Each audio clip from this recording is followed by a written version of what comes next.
Hello, നമ്മൾ discuss ചെയ്യുന്ന topic sinusitis. എന്താണ് സൈനസൈറ്റിസ്? സൈനസൈറ്റിസ് എന്ന് പറഞ്ഞാൽ നമ്മുടെ ഫേഷ്യൽ ബോൺസിനകത്ത് കുറച്ച് കാവിറ്റീസ് ഉണ്ട്, എയർ ഫില്ലായിട്ട് കാവിറ്റീസ് ഉണ്ട്. അതിനകത്ത് കഫം കെട്ടിക്കിടക്കുകയും കാലക്രമേണ അതിനകത്ത് ഇൻഫെക്ഷൻ ഉണ്ടായിട്ട് നമുക്ക് പെയിൻ ആയിട്ട് മാറുന്ന കണ്ടീഷനാണ് സൈനസൈറ്റിസ്.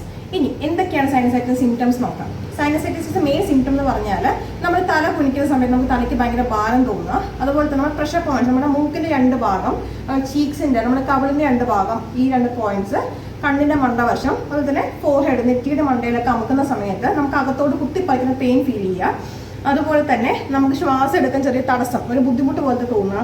അതുപോലെ തന്നെയാണ് നമുക്ക് ഈ വായനാറ്റം അല്ലെങ്കിൽ ഇടയ്ക്കിടയ്ക്ക് പനി വരിക. ഇതെല്ലാം സൈനസൈറ്റിസിന്റെ സിംറ്റംസ് ആണ്.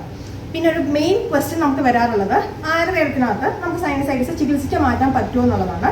തീർച്ചയായിട്ടും ആയുർവേദത്തിനകത്ത് അകത്തോട്ട് കഴിക്കാൻ മരുന്നും അതുപോലെ തന്നെ നസ്യം പോലത്തെ പഞ്ചകർമ്മ ചികിത്സകളും അവൈലബിൾ ആണ്. നമുക്കിത് ചികിത്സിച്ച് കംപ്ലീറ്റ് ആയിട്ട് മാറ്റാൻ സാധിക്കും.